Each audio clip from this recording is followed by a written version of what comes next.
நற்பவி, நலம் பெறுவோம், வளம் பெறுவோம். இந்த காணொலியை பார்த்து கொண்டிருக்கும் அன்பு நெஞ்சங்களுக்கும், சப்ஸ்கிரைப் செய்த சொந்தங்களுக்கும், சேர்வராகினி அறக்கட்டளின் சார்பாக பொன் பரமேஸ்வர சுவாமியின் ஆசீர்வாதங்கள், நன்றிகள். சாய்ராம்.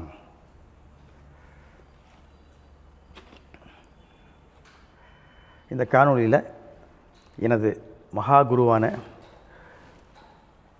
யோகி ராம் சரத்குமார் என்று செல்லமாக அழைக்கக்கூடிய திருவண்ணாமலை விசிறி சாமியாரின் அற்புதங்களில் ஒன்றை பற்றி தான் இப்பொழுது நான் பேசப் போகிறேன்.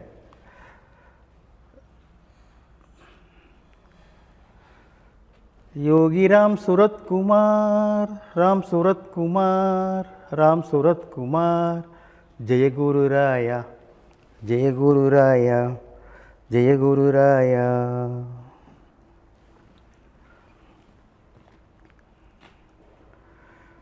இந்த 2024ஆம் ஆண்டு டிசம்பர் மாதம் 1ஆம் தேதி, அதாவது கார்த்திகை மாதம் 16ஆம் நாள் ஞாயிற்றுக்கிழமை அன்று நமது ஐயாவுக்கு பிறந்த தினம்.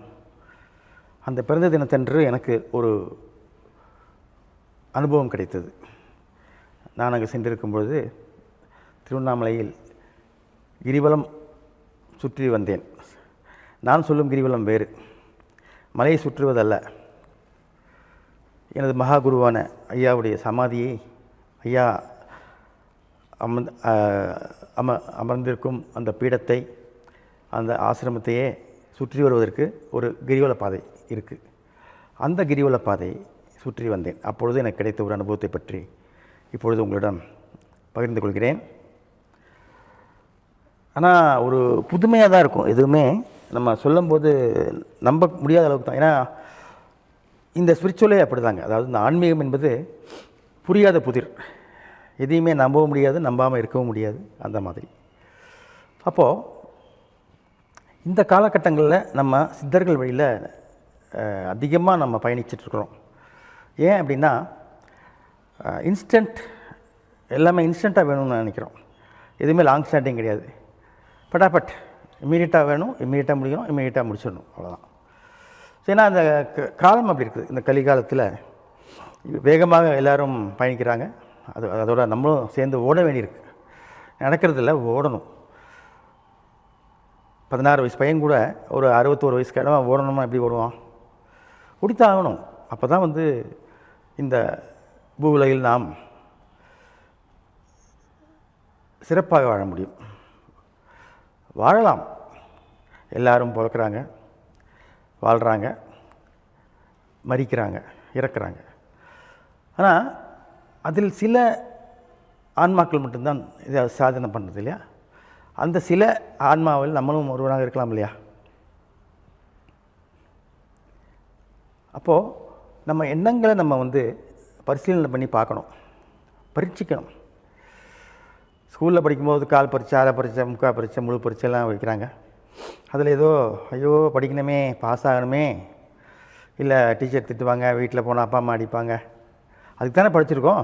வேறு எதுக்காக படித்தோம்? ஸ்கூல் லைஃப்பில் நமக்கு ஏதாவது பெரிய வேலைக்கு போகணுன்னு நினச்சி படித்தோமா? கிடையாது. வேணால் இப்போ இருக்கிற ஜென்ரேஷன் ஒரு எய்ம் வச்சுருக்கலாம். பட் இருந்தாலும் அந்த அடலசன்ஸ் ஏஜ்னு சொல்லுவாங்க, அந்த அரியா பருவத்தில் நமக்கு கிடைக்கக்கூடிய அனுபவங்கள் பற்பல. அப்போ அந்த பற்பலன்னு சொல்லக்கூடிய அந்த ஒரு சிலவற்றை நாம் எண்ணி சீர்தூக்கி சிந்தித்து பார்த்தால் நாம் கண்டிப்பாக வாழ்க்கையில் நம்மை அறியாமையிலே நமக்கு தேவையான அனைத்து விதமான தேவைகளும் பூர்த்தி செய்து கொள்ளலாம், பூர்த்தி செய்ய முடியும். அப்போது அதே போல் தான் நானும் பார்த்திங்கன்னா இந்த ஆன்மீகத்தில் ஏதாவது ஒன்று சாதிக்கணும், மக்களுக்கு என்னால் ஒரு பயனளிக்கணும், என்னால் ஒரு 10 பேர் நல்லவழி அடைந்து அவங்க சாமி நான் நல்லா இருக்கேன், ஆன்மீகம்னா என்ன, பக்தினா என்ன, முக்தினா என்னன்றதை பற்றி நீங்கள் கொஞ்சம் சொன்னீங்க, நானும் அதெல்லாம் கொஞ்சம் கடைப்பிடித்து என்னுடைய கர்மாவை கழிச்சிக்கிட்டு இருக்கேன் சாமி அப்படின்னு சொன்னாங்கன்னா அதை விட பேரானந்தம் எனக்கு வேறு எதுவுமே இல்லை. நான் எனது என்று இல்லாமல் நாம் நமது என்று இருந்து கொண்டு இருக்கக்கூடிய இந்த வேலையிலே தான் நான் அல்ல நாம் சித்தர்களை பற்றி நிறைய விஷயங்கள் அறிந்து கொள்ள வேண்டியிருக்குது. சித்தர்னா யார், எங்கேருந்து வந்தாங்க, ஏன் சித்தர்னு பேர் வச்சாங்க, வானத்துலேருந்து தொப்பக்கடியும் கீழே குதிச்சிட்டாங்களா, இல்லை பூமியிலேருந்து வெளியே வந்துட்டாங்களா? ஒன்றுமே இல்லையே.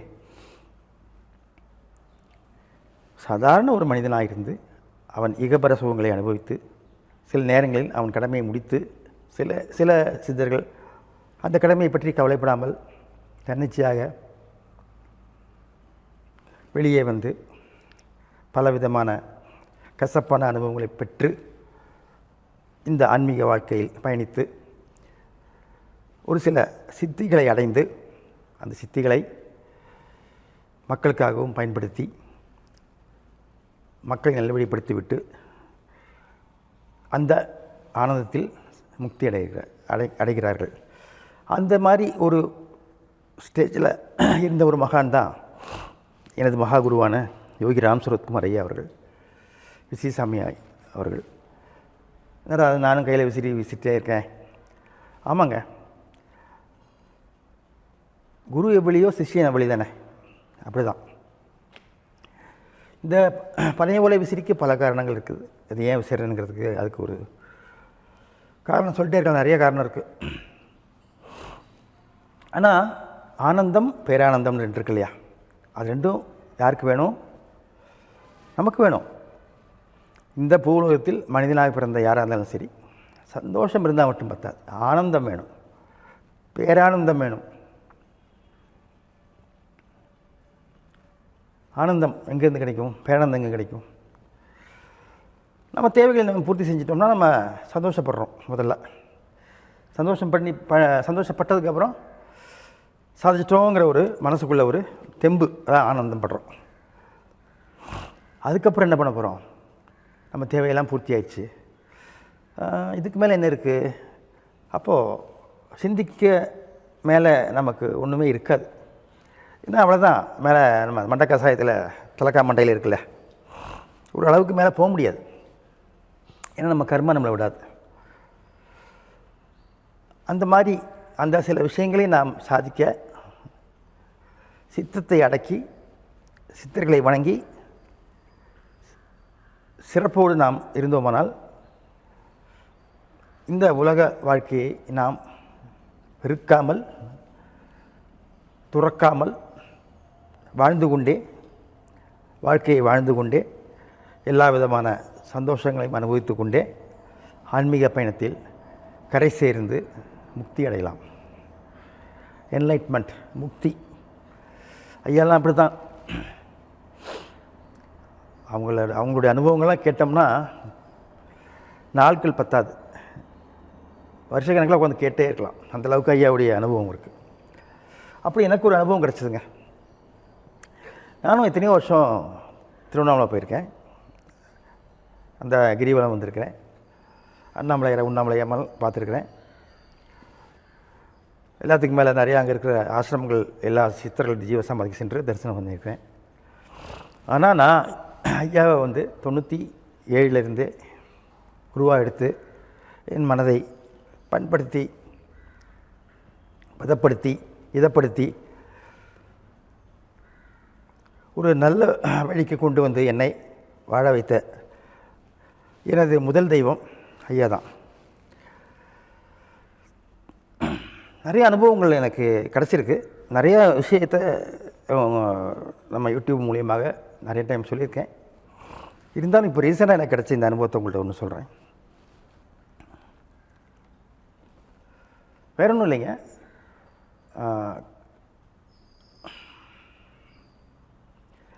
இறந்து போன ஒரு மனிதரை நாம் திரும்பவும் நேரில் பார்க்க முடியுமா?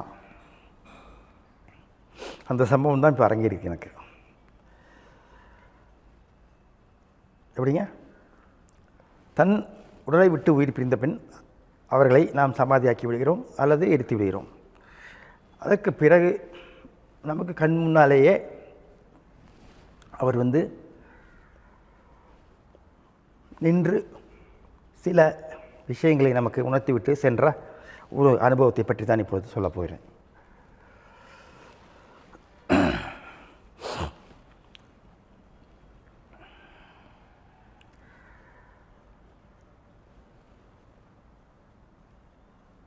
விசிறி ஐயா எப்போதுமே வந்து என்கிட்ட அதிகமாக வந்து பேசுனது இல்லைங்க. ஒரு புன்னகையோட சரி, இல்லை இப்படி இப்படின்னு கை காமிப்பார், அதோட சரி. அவருக்கு காலில் விழுகிறதும் பிடிக்காது. ஆசீர்வாதம் கண்ணிலேயே கொடுத்துருவார். எப்படி அது? நோக்கு வர்மம், பார்வை தீட்சை. தீட்சைன்னா என்ன? தீட்சைங்கிறது ஒரு ஆசீர்வாதம், அப்படி எடுத்துக்குவோம். நம்ம தியானத்துக்கெலாம் போக வேண்டாம், அது பெரிய சப்ஜெக்ட். அப்படி நான் அந்த ஐயாவுடைய ஆசிரமத்துக்கு, ஐயாவுடைய பிறந்த தினத்தில் கலந்து கொண்டு ஒரு ஓரமாக உட்காந்துருக்கு. கூட்டம் அன்றைக்கி பயங்கரமான கூட்டங்க. நான் பாட்டுக்கு ஒரு ஓரமாக உட்காந்து யோகிராம் சுரத்குமார் ஐயாவுடைய நாமத்தை ஜபித்து கொண்டே இருந்தேன். என்னை அறியாமல் நான் தூங்கிவிட்டேன். அந்த பஜன் பண்ணும்போது பார்த்திங்கன்னா அந்த அந்த மேலதாள சத்தங்கள், அந்த மனிதனுடைய குரல் வளங்கள் எல்லாம் ஒன்றாக சேரும் பொழுது அங்கே வந்து ஓம்காரம் பிறக்கும். அந்த ஓம்கார நாதத்தில் என்னை நான் மறந்து விட்டேன், அதாவது தூங்கிட்டேன். அதாவது என்ன சொல்கிறது, கோழி தூக்கம்னு சொல்லுவாங்க, அந்த மாதிரி. நானும் பாட்டு பாடிட்டே இருந்தேன், அப்படியே கண்ணாசந்துட்டேன்னு வைங்களேன். அப்போ எனக்கு வந்து ஒரு கனவு இப்படி, ஆனால் திருவண்ணாமலை தான் இருக்கிறேன்னு நல்லா தெரியுது. அவர் வந்து அவர் சுற்றி வந்துகிட்ருக்கோங்கிறது தெரியுது. அதுதானே, அந்த எண்ணத்தில் தானே வந்திருக்கிறோம். அதை நம்ம பார்க்க தானே வந்திருக்கிறோம். ஆனால் அவருடைய அமைப்புகள் நம்மேல் பாய்கின்றனவா? அமைப்புகள்னால் என்ன? அவருடைய பார்வை, அவருடைய எண்ணங்கள், அவருடைய ஆசீர்வாதம். மகான்கள் எப்போதுமே வந்து அதிகமாக பேச மாட்டாங்க. ஒரு புன்னகை இல்லைன்னா அப்படியே எல்லாரையும் வருட பார்வை, இப்படி அப்படியே ஒரு பார்வை பார்ப்பாங்க எல்லாரையும். இப்போ கருட பார்வைன்னு பேர். அப்படி பார்க்கும் பொழுதே நமக்கு எல்லா குறைகளும் நிவர்த்தியாகி கர்மா முதல்ல நம்ம விட்டு மைனஸ் ஆகும். நாம் செய்த கெட்ட கர்மாக்கள், நம்மை வாட்டி கொண்டிருக்கும் அந்த கர்மாக்கள் நம்மை விட்டு பறந்து ஓடிவிடும். ஏன்னா அந்தளவுக்கு ஐயாவுடைய ஒரு விஷன், ஒரு பார்வை, ஒரு அணு ஆயுதம் போல், பீரங்கி போல் அந்த பார்வையுடைய சக்தி ஆகப்பட்டது. எல்லாருடைய கண்கள் வழியாக ஊடுருவி சென்று உள்ளே இருக்கக்கூடிய எல்லா சக்கரத்தையும் ஆக்டிவேட் பண்ணிடும். அப்படி பார்க்கும்போது எனக்கு அந்த கனவில் கிடச்சது என்னங்கிறத சொல்கிறேன். ஆனால் இருக்கிறது நான் என்னமோ அங்கே அந்த ஆசிரமத்தில் தான் உட்காந்துருக்கிறேன். ஆனால் நான் எங்கே அந்த மலை மேலே நடக்கிறேன். திருவண்ணாமலை இருக்கு இல்லையா, மேலே தனியாக அதுக்கு ஒரு கிரிவல பாதை இருக்குது, அதில் நடக்கிறேன். நடந்துக்கிட்டே இருக்கேன். சுற்றி நடக்கும்பொழுது எனக்கு நேர் எதிராக ஐயாவுடைய காட்சியை பார்க்குறேன். நேராக வரார். அது வழக்கம் போல் அந்த கம்பளியை மேலே போத்திக்கிட்டு அந்த அந்த சிகரெட் ஒன்று கையில் ஒத்த வச்சுட்டு அப்படியே கையில் இந்த விசிறியும் அந்த கொட்டாங்குச்சி இதையும் கையில் வச்சுட்டு இப்படி வரார். அப்போ அது எவ்வளோ நமக்கு ஒரு பேரானந்தத்தை கொடுக்கும் இல்லையா? ஃபோட்டோவில் பார்த்துருக்குறோம், மொபைலில் பார்த்துருக்குறோம், டிவியில் பார்த்துருக்குறோம். நேரில் பார்க்குறதுங்கிறது சாதாரண விஷயம் இல்லை இல்லையா? ஆனால் என்னுடைய அந்த பிரினியா விஷயம்னு சொல்லக்கூடிய அந்த ட்ரீம் கனவில் ஐயாவுடைய முழு உருவம் என்னை நோக்கி நடந்து வருவதை என்னால் பார்க்க முடிந்தது, உணர முடிந்தது.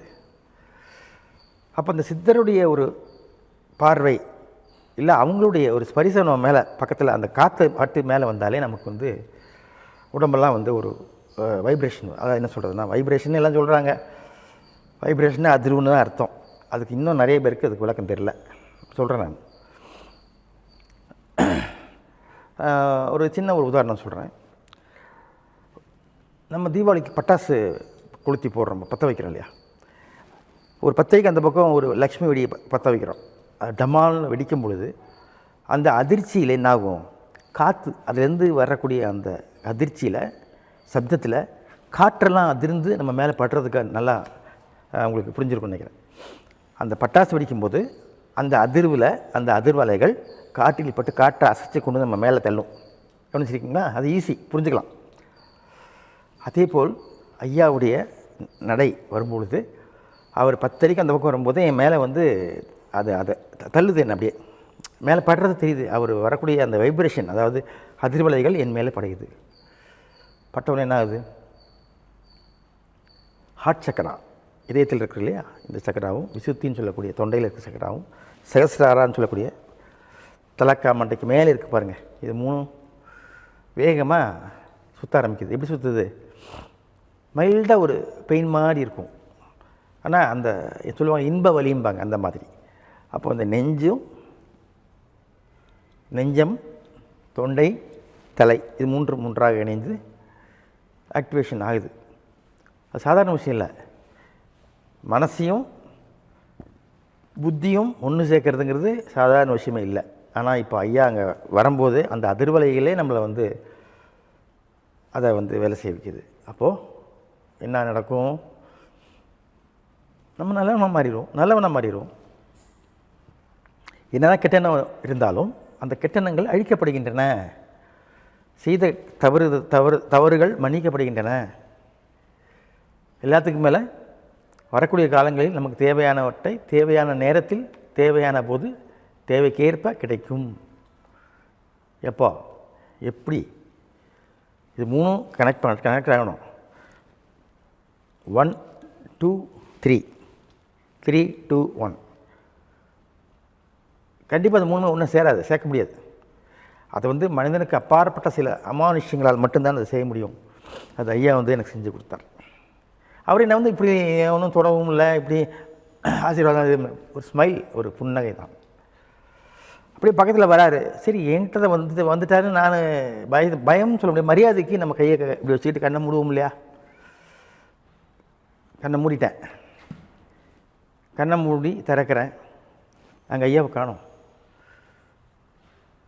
எங்கே இருக்கேன், பஜனை அங்கே போயிட்டுருக்குது. ஐயா ஆசிரமத்தில் பஜனை போயிட்டுருக்கு, அந்த சத்தம் கேட்குது. அதுவும் ஒரு வைப்ரேஷன். அந்த அதிர்ச்சியில் என்ன ஆகுது, நமக்கு நம்முடைய சுய நினைவுகள் வருது. அங்கே என்ன சொல்ல வந்தேன்னு உங்களுக்கு புரிஞ்சுக்கணும்னு நினைக்கிறேன். ஐயாவுடைய ஆசீர்வாதம் வந்து கிடைக்குதுன்னா அதுக்கு வந்து ஒரு காரணம் வேணும். ஏதோ ஒரு ஜென்மத்தில் ஐயாவுக்கு நம்ம வந்து ஒரு தொண்டாற்றிருக்கணும், இல்லை அவங்க சொந்தக்காரனாக இருந்திருக்கலாம், இல்லை அவருடைய நண்பராக கூட இருந்திருக்கலாம். இந்த ஜென்மத்தில் ஐயாவுடைய அந்த ஒரு பார்வையினால் இந்த 3 சக்கரங்களும் ஒன்றாக இயங்க ஆரம்பித்தது. அப்போது அதிலேருந்து டிசம்பர் 1 என்னாச்சு, எனக்கு நிறைய மாற்றங்கள், என்னுடைய ஆன்மீக பயணத்தில் நல்ல ஒரு ப்ளசண்ட்டான ஒரு மாற்றங்கள், நிறையா அனுபவங்கள் கிடச்சிக்கிட்டே இருக்குது.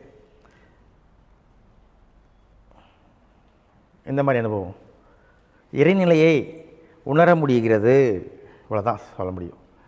இறைநிலையை உணர நம்ம எவ்வளோ கஷ்டப்படணும். இறைநிலையை பார்க்க முடியாது, கண்டிப்பாக பார்க்க முடியாது. பார்க்கலாம், அதுக்கு ஒரு சில இடங்கள் மட்டும், எல்லா இடத்துலையும் இறைநிலையை பார்க்க முடியாது. அதுக்கு நம்ம போகணும், இமயமலை அதெல்லாம் போயிட்டு வந்திருக்கேன், அதை பற்றி ஒரு நாளைக்கு சொல்கிறேன். ஸோ இப்போ இந்த ஐயாவுடைய அந்த இறைநிலையோடைய ஒரு தவநிலை, எல்லாத்துக்கும் மேலே அவருடைய ஒரு ஆசீர்வாதம் கலந்த ஒரு பார்வை என் மேல் பட்டு எனது 3 சக்கரங்களையும் இயக்கிவிட்டது. அப்போது ஐ எம் ஹாப்பி, சந்தோஷம், ஆனந்தம், பரமானந்தம், பேரானந்தம் எல்லாமே எனக்கு கிடைக்குது, கிடைச்சிக்கிட்டு இருக்கு, கிடைக்கும். ஒரு நம்பிக்கை இல்லை, உண்மை அதுதான். நம்பிக்கை என்பது வேறு. உனக்கு இதுதான் நடக்கும் என்று விதியில் இருந்தால் அதை நீ நம்பணும்னு அவசியம் இல்லை. ஆட்டோமேட்டிக்காக அது நடந்துகிட்டே தான் இருக்கும், போயிட்டே தான் இருக்கும். அப்போ இந்த ஐயாவுடைய ஒரு கடைக்கன் பார்வையில் இந்த அடியேன் ஒரு சிறிய ஒரு ஆனந்தத்தை பெற்றேன். ஆனால் இத்தனை வருஷத்தில் எனக்கு இந்த மாதிரி அனுபவம் கிடச்சிது. இது எனக்கு வித்தியாசமான அனுபவம். நேரில் ஐயாவை பார்க்கும்போது கூட எனக்கு வேறு மாதிரி அனுபவம் கிடச்சிது. ஆனால் இப்போது இந்த 2024 டிசம்பர் 1 எனக்கு கிடைச்ச அனுபவம் இது ஒரு என்ன சொல்கிறது, advanced blessings to my soul. புரியுதுங்களா? என்னுடைய ஆன்மாவுக்கே ஐயா வந்து ஆசீர்வாதம் பண்ணியிருக்காரு. அப்போது அடுத்தது என்னங்கிறது நம்மளை யூகிச்சுக்க வேண்டியது தான். பிறவியற்ற பெருநிலைக்கு போகிறது தான் நமக்கு ஆசை, எல்லாருக்கும், எனக்கு ஆசை. ஸோ அப்போ அதுக்கு கூட நமக்கு ஒரு வழி கிடைக்க கூட ஒரு வாய்ப்பு இருக்கு இல்லையா? அவ்வளோதான். இதுதான் எனக்கு ஐயாவுடைய ஒரு சின்ன அனுபவம் அப்படின்னு சொன்னது. ஆனால் அது பெரிய அனுபவம். அது கிடைக்கிறதுங்கிறது உண்மையிலேயே வந்து ஒரு பெரிய ஒரு யாம் பெற்ற ஒரு பேர் என்று தான் நான் நினச்சிக்கிறேன்னு வைங்களேன். ஆகவே முயற்சி செய்வோமே. இப்போ நான் தான் எனக்கு தான் கிடச்சிச்சின்னு நான் வந்து ஒரு பெருமையாக சொல்கிறேன். ஆனால் இது உங்களுக்கும் கிடைக்கும். அந்த அளவுக்கு நீங்கள் என்ன பண்ணணும், ஐயா மேலே பிரியமாக இருங்க. ஐயா அடிக்கடி போய் பாருங்கள். இல்லை ஐயாவுடைய படத்தை வச்சு விளக்கு தீபம் போட்டு ஐயா கூட பேசுங்க, மனசுக்குள்ளேயே பேசுங்க. எந்த ஒரு சக்திக்கும் ஒரு பிம்பம் வேண்டும். அதை கடந்து தான் நாம் பிரதிபிம்பத்துக்கு போக முடியும். அதை கடந்து தான் நாம் பிம்பமற்ற நிலையை பஞ்சபூதத்தோடு இணைய முடியும். நிலம், நீர், நெருப்பு, காற்று, ஆகாசம். ஸோ இந்த பஞ்சபூதம் ஒன்றாக சேர்ந்து நம்மளை இயக்கும்போது தான் என்ன நடக்கும், நமக்கு தேவையான சித்துக்கள் நமக்கு கிடைக்கும். ஸோ ஆகவே சித்தர்களை வணங்குவோம், வாழ்க்கையில் சிறப்பாக இருப்போம். அது மட்டுமல்ல, எதுக்காக நாம் இந்த ட்ராமா ஸ்டேஜுக்கு வந்திருக்கிறோம், அதுக்கு உண்டான கடமையை நம்ம செய்கிறதுக்கு உண்டான வழி நமக்கு கிடைக்கும். எப்படி? சித்தர்களின் வழிபாடு நாள். எல்லாத்துக்கும் மேலே யோகி ராம் சரத்குமார் ஸ்ரீசாமியார் ஐயாவுடைய அந்த ஒரு பார்வை ஒன்றே போதும், எல்லோரையுமே நாம் எதிர்பார்த்த நிலைக்கு கொண்டு போக முடியும் என்பது எனது ஆணித்தரமான கருத்து. முயற்சித்து தான் பாருங்களேன். முயற்சி செய்வோம், வாழ்க்கையில் எல்லா முன்னேற்றமும் பெறுவோம் என்று சொல்லிக்கொண்டு நிறைவுறுகிறேன். மீண்டும் சந்திப்போம். சாய்ராம்.